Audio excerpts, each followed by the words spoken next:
ఉత్తరప్రదేశ్ రాష్ట్రం దేఓరియా జిల్లా నియర్వా గ్రామం. అక్కడ పింకీ చౌహాన్ ఓ నిరుపేద కుటుంబంలో పుట్టింది. 12 వయసులో అంతుపట్టని కాలాఅజర్ వ్యాధికి గురైంది. ఆ జబ్బు ఆమెను మృత్యువు అంచుకు తీసుకెళ్లింది. ఏడాది పాటు సాగిన జీవన్మరణ పోరులో ఎట్టకేలకు పింకీ గెలిచింది.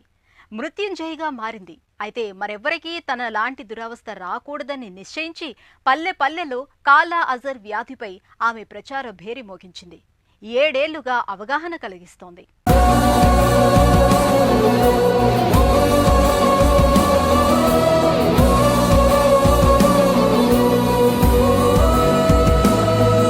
ఈమె నిన్నటి బాధితురాలు, నేడో పోరాట యోధురాలు.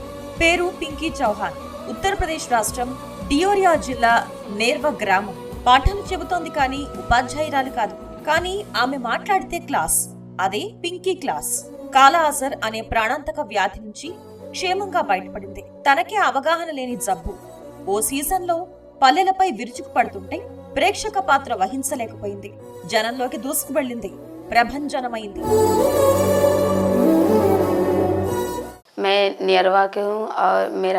మాది యూపీలోని డియోరియా జిల్లా బంకతా బ్లాక్ నెర్వ గ్రామం.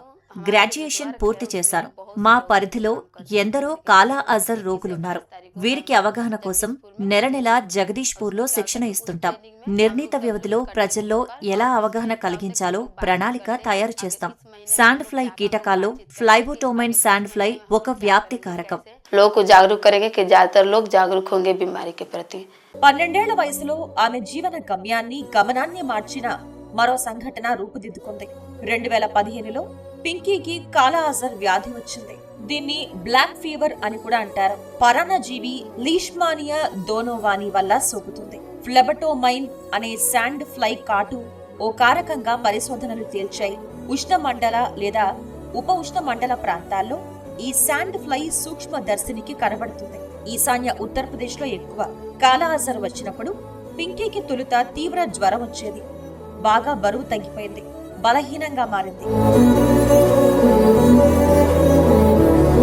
मुझे कालाअजर हुआ था 2015 में. నాకు 2015లో కాలాఅజర్ వచ్చింది.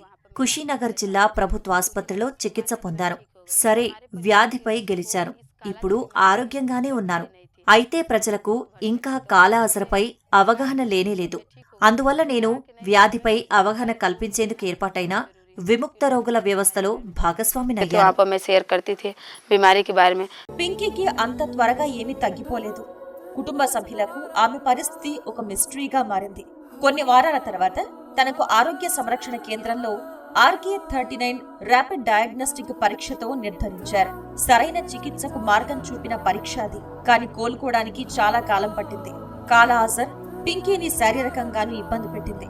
పోస్ట్ కాలాఅజర్ డెర్మల్ లీషిమానియాసిస్ PKDL తో చర్మంపై మచ్చలొచ్చాయి.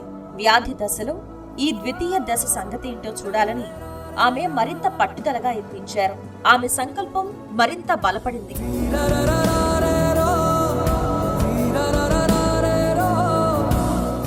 जैसा कि आपको पता है अभी आप फील्ड కాలాఅజర్ మన దేశం నుంచి దాదాపు అదృశ్యమైంది. మేము బంకతా బ్లాక్ లో గత ఏడాది కొన్ని కేసులను చూశాం. ఈ ఏడాది దేవారియలో ఓ కేసు నమోదైంది. వ్యాధి నిరోధకానికి మా దగ్గర కొన్ని ఖచ్చితమైన ప్రణాళికలున్నాయి. 2 ఏళ్లకు ఒక పర్యాయం స్ప్రే మిషన్ నడుపుతాం. ముఖ్యంగా చెప్పుకోవాల్సింది రోగికి అండగా ఉండే సపోర్ట్ గ్రూప్ లో. పింకీ ఇందుకు మంచి ఉదాహరణ. వ్యాధి బారి నుంచి విముక్తురాలయ్యాక తను ప్రజలకు ఎలా అవగాహన కల్పించిందో చూశాం. తన సవాళ్లను అందరికీ వివరించింది. శాండ్ ఫ్లై ద్వారా ఈ వ్యాధి సోకుతుంది. అయితే కాలాఅజర్ ఎలా వస్తుంది, ఎలా వ్యాపిస్తుంది అనే దానిపై ఇప్పటికీ సరైన సమాచారం లేదు. ఈ లోపాన్ని గుర్తించే పింకీ చౌహాన్ తన స్వీయానుభవం జోడించి ప్రజల్ని విద్యావంతుల్ని చేసే ఉద్యమాన్ని ప్రారంభించారు. చుట్టూ ఉన్న వారిలో అవగాహన కల్పించడం, వ్యాధి వ్యాప్తి నిరోధంపై సూచనలు ఇస్తారు. ఇందుకోసం ఆమె పింకీ పాఠశాలలు నిర్వహించారు. గ్రామాల్లో వివిధ పాఠశాలల్ని సందర్శించి కాలాఅజర్ వ్యాధి లక్షణాలను ముందుగా ఎలా గుర్తించాలి, ఎలా జయించాలి అనే అంశాలపై అవగాహన కల్పిస్తున్నారు. जब मुझे कालाअजर हुआ था तो उस समय तो मेरे परिवार నాకు కాలాఅజర్ వ్యాధి వచ్చింది. ఈ జబ్బు వివరాలేవి నాకు లేదా నా కుటుంబ సభ్యులకు తెలియవు. ఇందుకే చాలా డబ్బు వృధా చేశాము. అప్పుడు మాకు సమీపంలో ఉన్న ఆరోగ్య కేంద్రానికి వెళ్లాను. అక్కడ రోగ నిర్ధారణ జరిగింది. తర్వాత కుషీనగర్ జీజీహెచ్లో చికిత్స తీసుకుంటే తగ్గిపోయింది. కాలా అజర్పై నా స్వీయ అనుభవంతో ప్రజల్లో అవగాహన కార్యక్రమాలను ఆరంభించాను. చుట్టుపక్కల ఎవరికీ కాలా అజర్ వచ్చినా నన్ను సంప్రదించేవారు. నేను సమీపంలోని హెల్త్ సెంటర్కి వెళ్లాలని సూచించాను. इस बीमारी के बारे में साझा करते थे, लोगों को जा जाकर जागरूक करते थे। పింకీ చిన్నప్పటి నుంచి ఎంతో తెలివైందని కన్నతల్లి ప్రభావతి చెబుతున్నారు. చదువు బాగా వచ్చిందని వంట పనుల్లో సాయం చేసేదన్నారు. చికిత్సా సమయంలో పడిన నరకయాతని తనను ఆవేదనకు గురి చేసిందని చెప్పారు.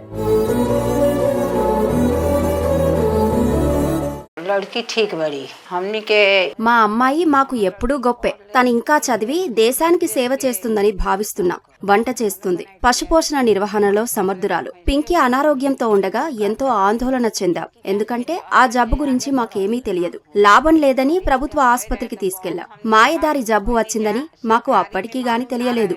అయితే అక్కడ చక్కగా చికిత్స చేయడంతో కోలుకుంది. लगावनी जा तब सरकारी में लेके गनी जा सरकारी से अच्छा भइली। సంక్షోభం కమ్మిన వేళ సైతం పింకీ చదువులో ఫస్ట్ వచ్చిందని class teacher doctor Bhanu Pratap ప్రశంసించారు.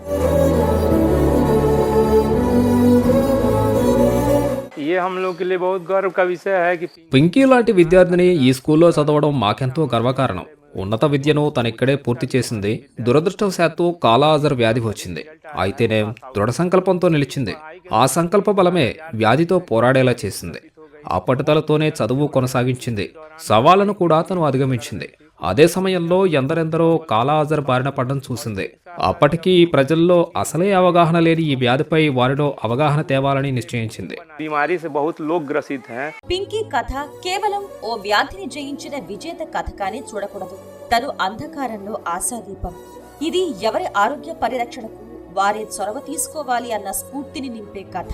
కొద్దిమంది వ్యక్తులు సంఘటిత శక్తిగా ముందుకు వస్తే మార్పు తథ్యమని చెబుతోంది. పింకీ జీవిత కథ ఓ సాధికారత. ఎంత పెద్ద కష్టం వచ్చినా గుండె నిబ్బరంతో ఆత్మస్థైర్యంతో ముందుకు సాగింది. తనలాంటి పరిస్థితి మరెవరికీ రాకూడదు అన్న నిజాయితీ, నిబద్ధత, సమాజంపై ఆర్తి పింకీ చౌహాన్ నిత్య స్ఫూర్తి.